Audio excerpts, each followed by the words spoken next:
Buenas, tchê, tranquilo, tranquilo. Sejam mais uma vez muito bem-vindos a este humilde canal onde as escrituras falam. E no título de hoje a gente vai falar sobre a reencarnação é a chave. Vamos lá, tchê.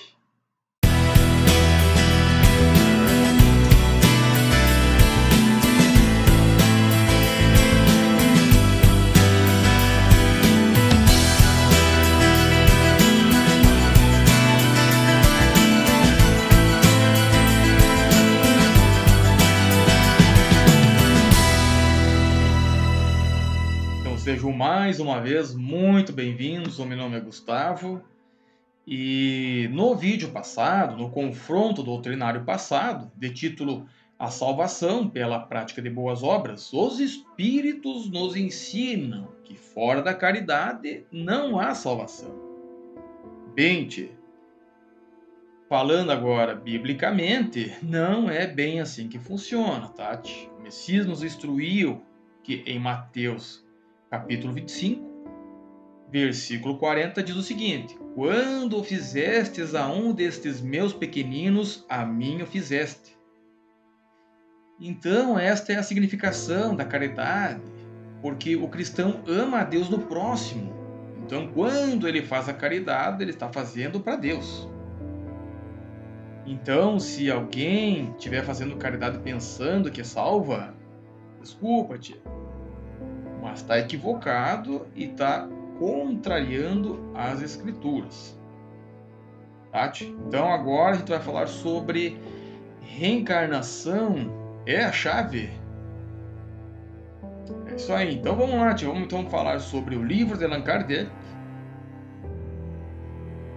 aonde ele fala sobre reencarnação. Então vamos lá, tio. No livro O Evangelho segundo o Espiritismo, na página 536, diz a seguinte declaração espírita.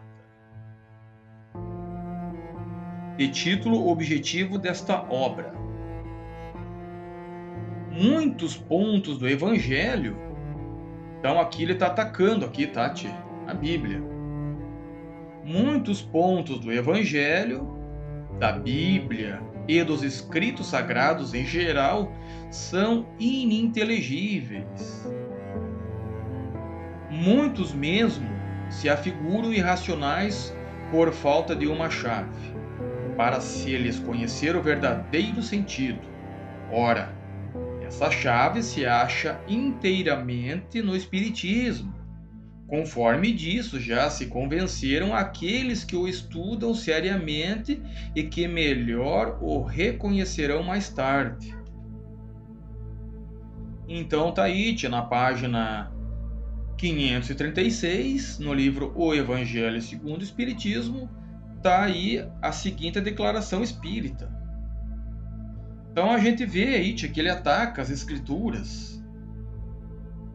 Ele ataca a Bíblia Sagrada, os escritos sagrados, né, dizendo que são inteligíveis. E para que o povo entenda melhor a chave para se ele conhecer o verdadeiro evangelho, está no Espiritismo. Então vamos ver mais uma vez se o Espiritismo é o verdadeiro evangelho de Cristo. Tati?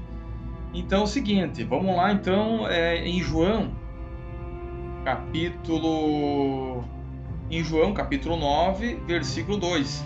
Isso também está escrito na Gênesis, na página 1040, tá? Porque ele copiou, a gente percebe que Allan Kardec copiou vários versículos, capítulos, colocou no seu livro e depois ele comenta do jeito que ele acha que é. Mas não é assim, tia. Não é assim, tem que ter o estudo espiritual do Criador, tá, tia? Aonde diz o seguinte, então: a cura de um cego de nascença. Diz o seguinte, então: os apóstolos perguntaram ao Messias: quem pecou, este ou seus pais, para que nascesse cego? Então a gente vai ler o contexto inteiro até ali, tá, tio? Então diz o seguinte: caminhando Jesus viu um homem cego de nascença, e os seus discípulos perguntaram: Mestre, quem pecou, este ou seus pais, para que nascesse cego? Então vejam que Jesus estava caminhando e viu um homem cego. E os seus discípulos perguntaram: Mestre, quem pecou, este ou seus pais, para que nascesse cego? E eu estava até conversando, eu tenho amigos que são espíritas, então várias perguntas eu faço para eles e eles não conseguem responder. Mas essa eu comprovei, eu mesmo estava conversando então com um amigo, não vou falar o nome dele aqui, tio. E a gente estava comentando sobre essa passagem de João, capítulo 9, versículo 2. Aí vai no final, ele diz assim, ó, essa pergunta prova que os apóstolos acreditavam na reencarnação. Então eu perguntei para ele, bom, se essa pergunta prova que os apóstolos acreditavam na reencarnação, eu falei, podia me mostrar então aonde está escrito. Aonde que está escrito na Bíblia? Daí ele ficou se coçando, queria mudar de assunto, coisa e tal. Daí eu falei, não, se tu me comprovar biblicamente, eu falei para ele até tudo bem. Daí eu falei, posso até cogitar em acreditar no Espiritismo. Mas ele não me mostrou biblicamente, e é isso que eles ensinam lá dentro. Então essa pergunta para eles dizem, essa pergunta prova que os apóstolos acreditavam na reencarnação. Mas biblicamente aqui dentro não ensina isso, tá, tio? Então, meu amigo lá e os espíritas, eles se equivocam quando falam isso. Então, sejam quais tenham sido as ideias pessoais dos apóstolos, voltando no assunto sobre o pecado daquele homem cego. Porque naquela época, naquele tempo, aquele povo achava que se o pai pecava, passava o pecado para o filho e vice-versa. Mas Ezequiel, capítulo 18, versículo de 1 a 32, explica como funciona o pecado, tanto para o ímpio quanto para quem acredita no Messias. Tá? Para quem tem curiosidade em ler, quiser ler por inteiro, vai entender lá. Tá bem explicado ali, Tati. Eu vou ler depois o versículo 20 aqui, Tati. Então, voltando ao assunto, então, independente de reencarnação, reencarnacionismo ou erros de ensinos daquela época, o Messias disse o seguinte, então, a resposta do Messias: nem ele pecou, nem seus pais, mas foi assim para que se manifestem nele as obras de Deus. É isso que ele deveria me falar, o meu amigo lá. Mas ele não falou. Disse que aqui os apóstolos acreditavam na reencarnação, mas não está escrito, Tati. Então o Messias respondeu: nem ele pecou, nem seus pais, mas foi assim para que se manifestem nele as obras divinas de Deus. Deus quis que aquele homem nascesse cego, para que nele se manifestasse a obra divina de Deus. Deus quis que aquele homem fosse cego até aquele exato momento. Depois Deus, através de seu filho, deu a visão a ele. Vocês já pensaram no tamanho do milagre que aquele homem recebeu? Ele era cego e depois passou a ter visão. Barbaridade. Está escrito em João, capítulo 9, versículo 3. Então, esta resposta arrasa com os alicerces de toda a construção reencarnacionista, baseada na opinião de que toda a infelicidade, todo o sofrimento decorrente do pecado pessoal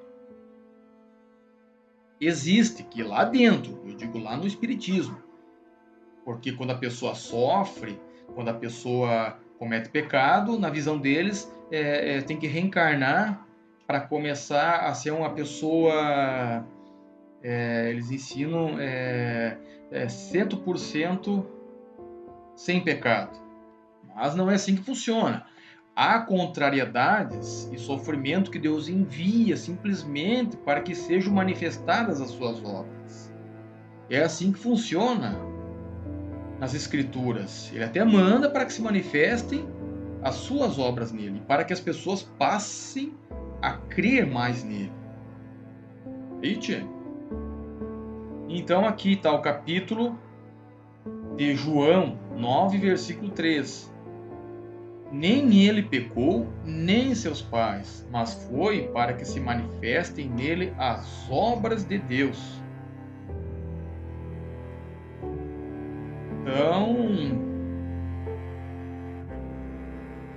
Então o meu amigo lá, e para quem mais ele ensina, ele está equivocado, onde ele diz ali que essa pergunta prova que os apóstolos acreditavam na reencarnação. Não está escrito isso, biblicamente não tem, nas escrituras não está escrito, desculpa, mas não tem escrito.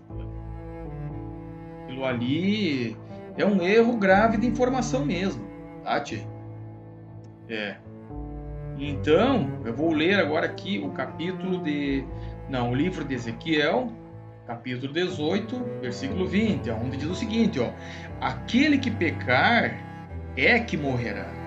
O filho não levará a culpa do pai, nem o pai levará a culpa do filho.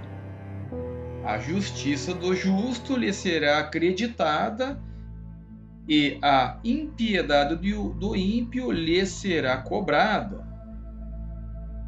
Então, vejam aqui que no livro de Ezequiel, capítulo 18, o Senhor Deus decide acabar com a injustiça propagada em Israel, onde lá também tinha bastante injustiça. Muitos acreditavam que era possível herdar justiça ou injustiça dos pais. Mas não é assim que funciona, tia. Nesse capítulo fica muito claro qual o critério utilizado por Deus para nos julgar. Quem praticar a justiça da palavra de Deus viverá. Agora, quem viver na impiedade longe de Deus morrerá. Então, está bem claro ali o que o Criador explica para nós. Tá vendo, tio? Então, por exemplo, se o pai ele é justo e ele tem um filho que é ímpio, o pai não vai pagar pelo filho, nem o filho pelo pai, tá? O pai que é justo tem um filho ímpio. Agora, se o filho ímpio tiver um filho justo, é o que explica ali em Ezequiel 18. O pai, esse morrerá. O filho, se andar nos caminhos de Deus, esse viverá. Tá, tia? É assim que explica. Não tem muita gente que confunde isso aí. Tá, tia? Então vamos chegando ao final de mais um vídeo. Espero que tenham entendido. A reencarnação é a chave? Não, tia. A reencarnação, isso biblicamente, como mostra em João, que eles explicam ali, né? Que é como ele usa ali, eles usam, né? Como ferramenta para eles próprios, né? Aquela pergunta dos apóstolos. Essa pergunta própria que os apóstolos acreditavam na reencarnação. Não, tia, não é. Não, isso biblicamente não tem, tá, tia? Então, espero que tenham entendido mais um vídeo. Fiquem na paz do Criador. E até o próximo vídeo, se o Criador quiser. Um abraço e até o próximo vídeo.